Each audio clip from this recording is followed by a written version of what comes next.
Hello students, warm welcome to Shaurya Bharat Officers Hub YouTube channel. आप सभी का हार्दिक स्वागत। तो स्टूडेंट्स, आज के सेशन में हमारे लिए क्या खास रहने वाला है? तो आज के सेशन में हम जानेंगे एनडीए मैथ्स एग्जाम को क्रैक करने की 60 डेज की strategy. How to crack your NDA math paper in just 60 days. तो 60 डेज का मास्टर प्लान क्या रहने वाला है? एग्जाम में अब 2 महीने बाकी है, किस तरीके से मैं मेरी तैयारी को अंजाम दूं ताकि मुझे सफलता हासिल हो सके।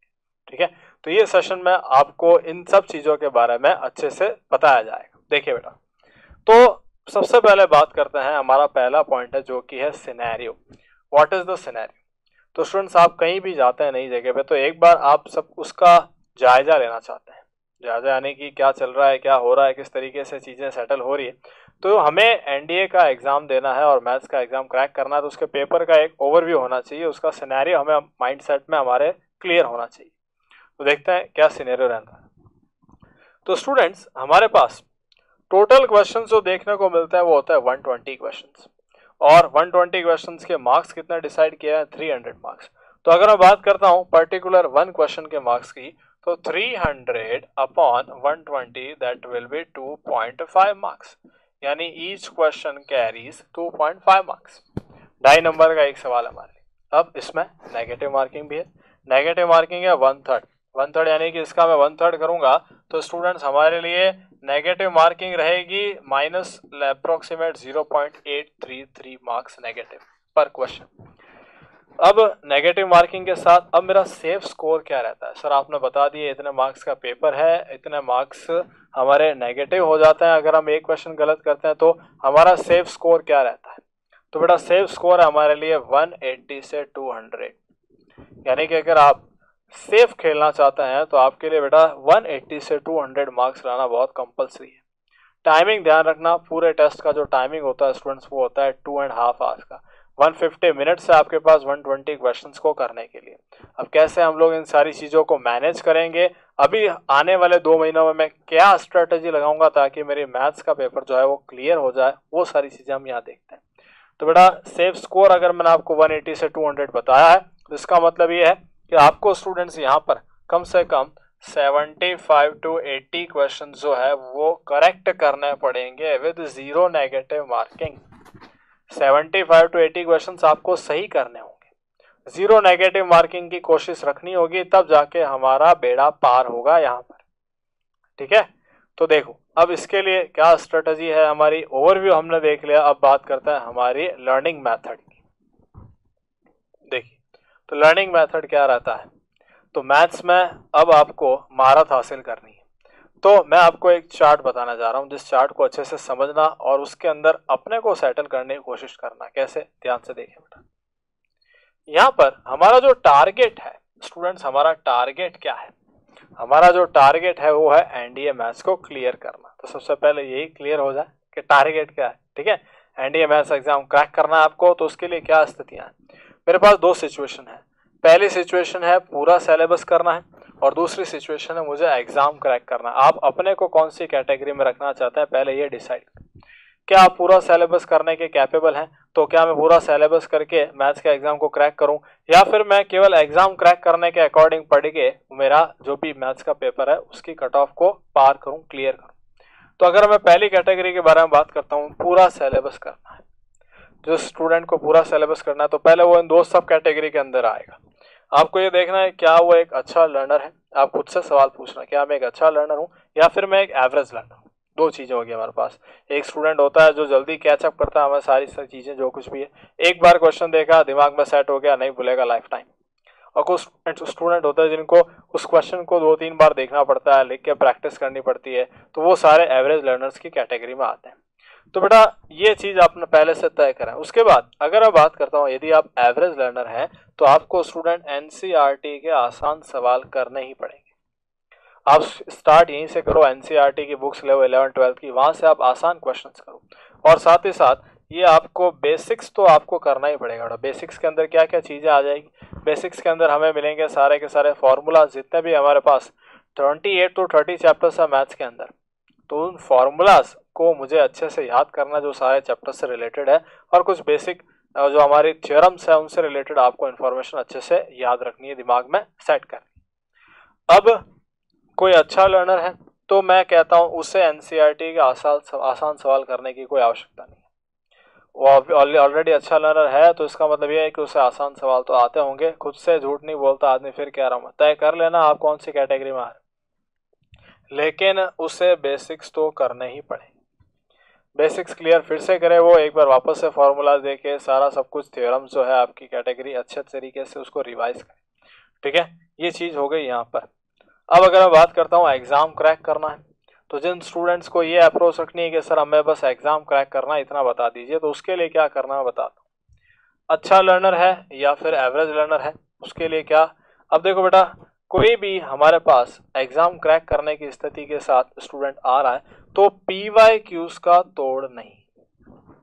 आप अगर केवल एग्जाम क्रैक करने से रिलेटेड पढ़ना चाहते हैं तो आपको प्रीवियस ईयर क्वेश्चंस तो करने ही पड़ेंगे, चाहे आप अच्छे लर्नर हैं चाहे आप एवरेज लर्नर हैं।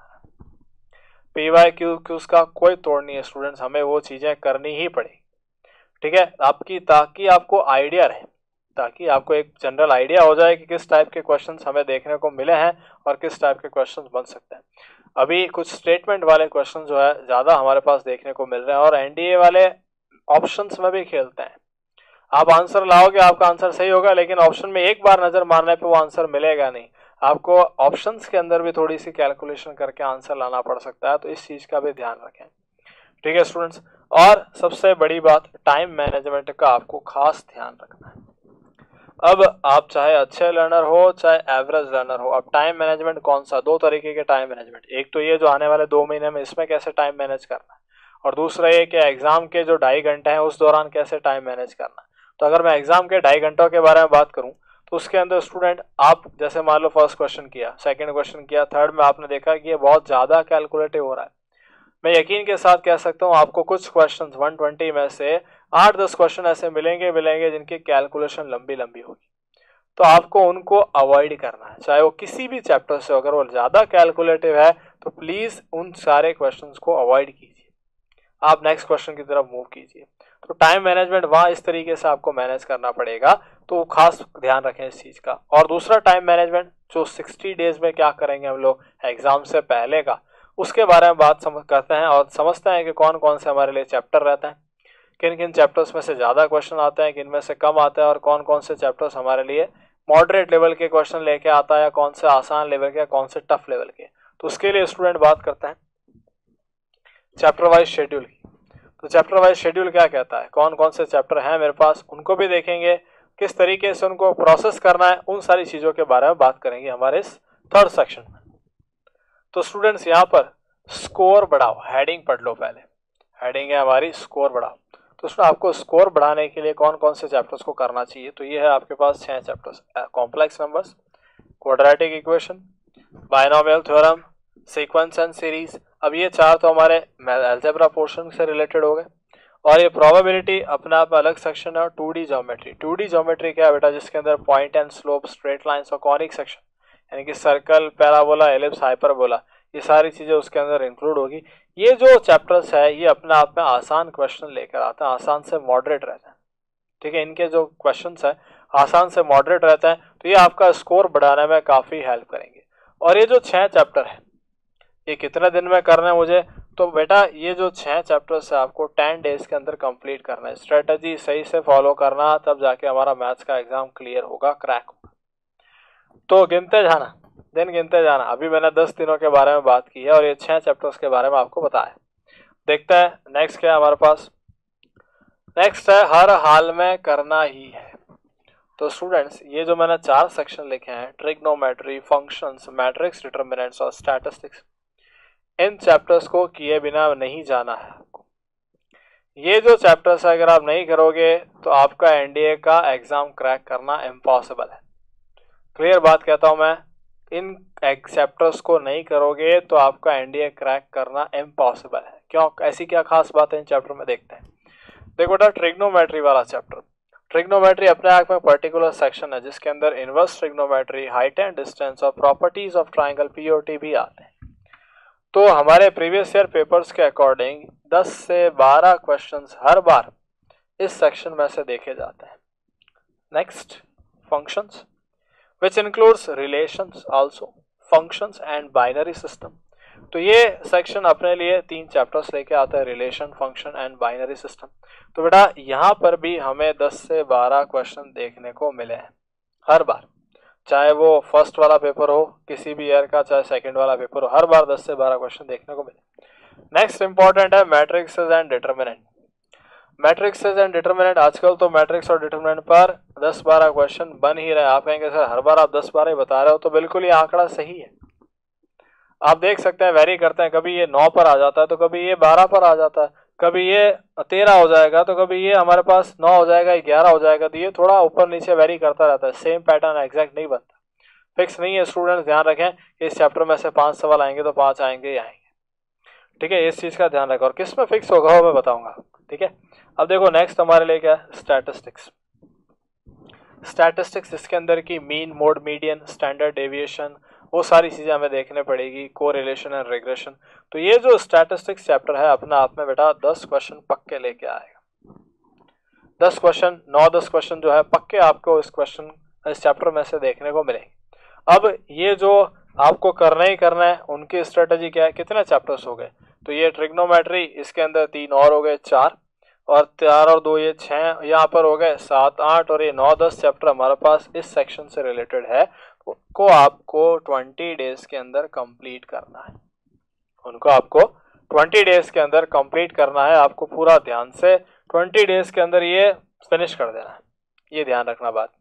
देखें आगे क्या हमारे पास स्ट्रेटेजी रहती है आगे। तो अब दिन गिनते जाना, 10 पहले थे, 20 अभी है, 10 + 20 कितने हो गए, 30 हो गए, ठीक है।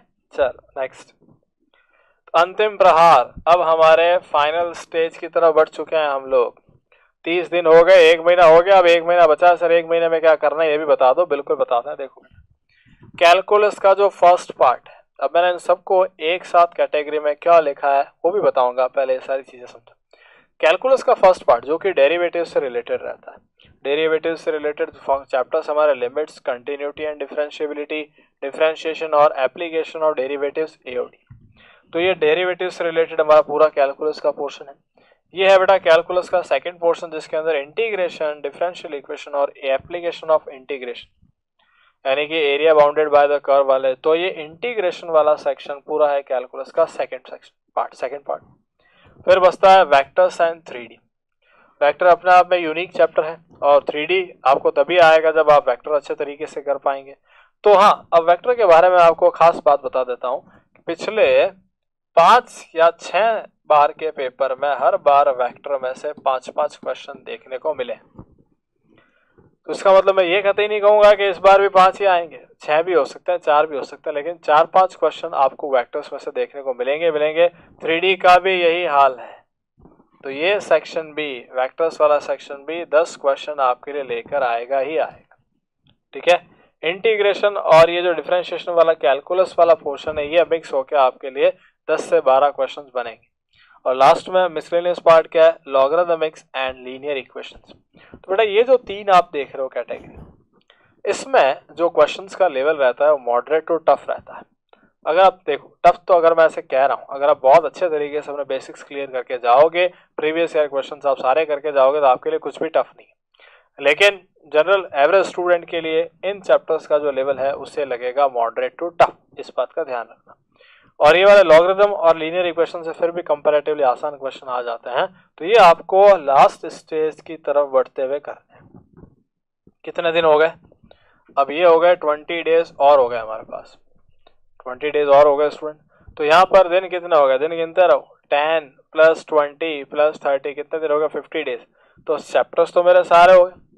अरे सर आपने तो 60 दिन का बोला था, 50 दिन में सारी स्ट्रेटेजी खत्म कर दी, मास्टर प्लान खत्म हो गया आपका। अरे नहीं, रुको जरा, सब्र करो। देखो तो लास्ट के 10 दिन क्या करेंगे, लास्ट के 10 दिन रिवीजन करेंगे। लास्ट के 10 दिन क्या करेंगे, रिवीजन। देखो बेटा रिवीजन अपना आप में काफी इंपॉर्टेंट चीज है। रिवीजन नहीं होगा तो हमारे चैप्टर के बाद नेक्स्ट चैप्टर आते जाएंगे तो पिछले वाले दिमाग से निकलते जाएंगे। तो जब तक हम हमारे पिछले वाले चैप्टर्स का रिवीजन नहीं करेंगे, देखो क्या होता है, कोई चीज हम लोग याद करते हैं तो हमारे सबकॉन्शियस माइंड में चली जाती है। तो जब आप उसका वापस से रिवाइज करोगे एग्जाम से 10-12 दिन पहले, तो फिर आपको ये चीजें वापस से रिकॉल होगी और यहाँ पर अच्छे तरीके से सेट हो, और वो करना जरूरी है, उसके बिना काम नहीं बनेगा। तो 10 दिन मैंने रखा है रिवीजन। अब रिवीजन के अंदर क्या, जो चैप्टर मैं 3 घंटे में पूरा कर रहा हूँ वो वहां पर मेरा 10 मिनट के अंदर काम या 10 से 15 मिनट के अंदर उसका काम पूरा हो जाना चाहिए रिवीजन। अब रिवीजन के अंदर करोगे क्या, आप सारे के सारे फॉर्मूला वापस से याद करोगे, आप सारे के सारे जो बेसिक थ्योरम्स है उनके बारे में या कुछ टर्म्स है उनको अच्छे तरीके से पढ़ोगे। फॉर्मूलाज प्लस बेसिक्स प्लस हमारे पास कुछ क्वेश्चंस, कौन से क्वेश्चंस, प्रीवियस ईयर क्वेश्चन, ठीक है, वो भी साथ साथ करते रहना।